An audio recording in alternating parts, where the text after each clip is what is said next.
Hello and welcome to Dr. Brainwaves. Today our discussion is going to be concerning an extremely important topic. This topic is going to be on HPV, which is human papillomavirus, and pap smears. The reason why it is so incredibly important is because frequently this virus may cause asymptomatic problems, and 80% of people will have this virus in their lifetime.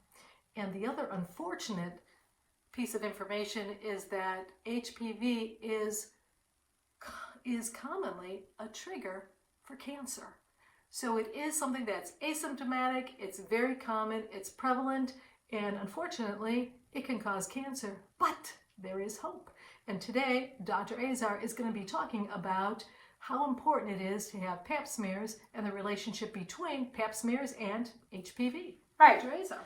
Everybody knows what a pap smear is. You come in and you sit down and the doctor does an examination on you, including a sampling of cells from the vaginal area.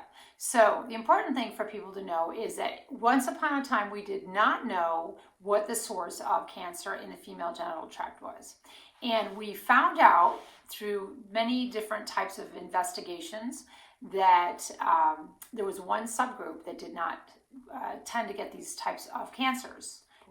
And this subgroup is nuns. So what is unusual about nuns? They're not sexually active. Right. So then they started saying, well, perhaps there's a sexually actively transmitted virus, bacteria, or such that could be giving people cancer. Mm-hmm. So actually, we did find out that in this group of over 100 viruses called HPV viruses, human papillomaviruses, there are many, many members that are creatively named type 1, type 2, type 3, etc., etc. Type 9. Yes. Mm-hmm. So we actually know which in this family of these virus types are predisposing people to giving them cancers in the female tract. So we know what type they are, and we can take a tissue sample or a fluid sample and test it to see if people are a carrier for those viruses. Those viruses tend to sit in the body, stay in the body, and cause changes in the cells in a very specific area that can lead to cancer. And I have another link where I'm going to talk about the relationship between HPV and other types of cancers, including oropharyngeal, penile cancer, rectal cancer, and I'm also going to have another talk about immunizations, when to start pap smears, and pap smears after a hysterectomy, among others. So you can look for those. But today I'm going to focus a little bit more on the importance of the pap smear and female exam with the HPV virus. So as I mentioned, the cervix tends to be our focus when we're doing pap smears. We're also looking at other areas all throughout the female genital tract when we're doing an examination, and we're doing cellular sampling there if indicated. But the cervix is a hot spot. The cervix or opening to the womb is a hot spot for cancer, both because it can get the HPV virus more quickly, and also because cancerous changes tend to go more rapidly in that area. And that's one of the reasons why, if you've had a hysterectomy and you no longer have a cervix, it's very reasonable to space out your examinations, because cancers in the vagina, vulva, perirectal area are less common and less aggressive. They progress less rapidly. And when we talk about the vulva, you know that that's the labia, or those lips on the outside of that area.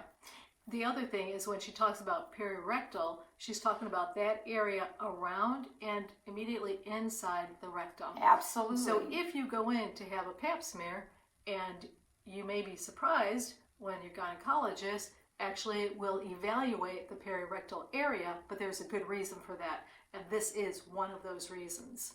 So these viruses get into the tissue there and into the cells and cause changes that can make a cell go through the spectrum of change or alteration that carries them from a normal cell to an abnormal to a precancerous and then to a cancerous. It's not an overnight change, but these are cellular changes that we can look and recognize in that in-between zone where they're precancer. And that's why pap smears are such an important thing to do, because it's an opportunity for us to catch cancer at a precancerous stage where we can now remove it. And I'm going to make a note here, because I think oftentimes people don't understand the difference between precancer and cancer technically. So the difference between precancer and cancer is determined at the microscopic level, where we can see the depth of penetration of those abnormal cells.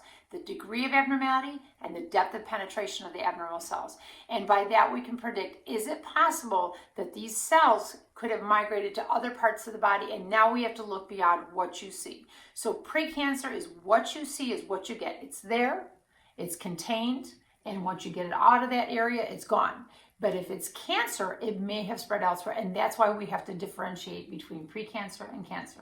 And that is the relationship between the HPV viruses and the cancers of the female reproductive tract. We'll have more talks about this at a later time, so look for our HPV links.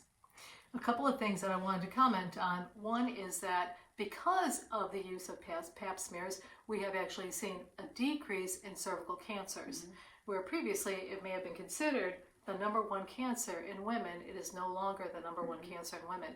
The other thing is you want to go to somebody, a specialist who looks at the entire female area, again, not just doing the pap smear, getting the cells from the vagina, but also looking at that labia as well as that perirectal area. And again, we know that the most common cause of cervical cancer is due to HPV, which is why it's important to arm yourself with knowledge, again, empower you so that you can take the necessary steps, not just for you, but for your children, for your grandchildren, and so on, because this HPV cancer can be prevented. Absolutely. Which is why it is so important to become knowledgeable about it. It's highly detectable at the precancerous stages. That's the take-home message. Thank you for your time.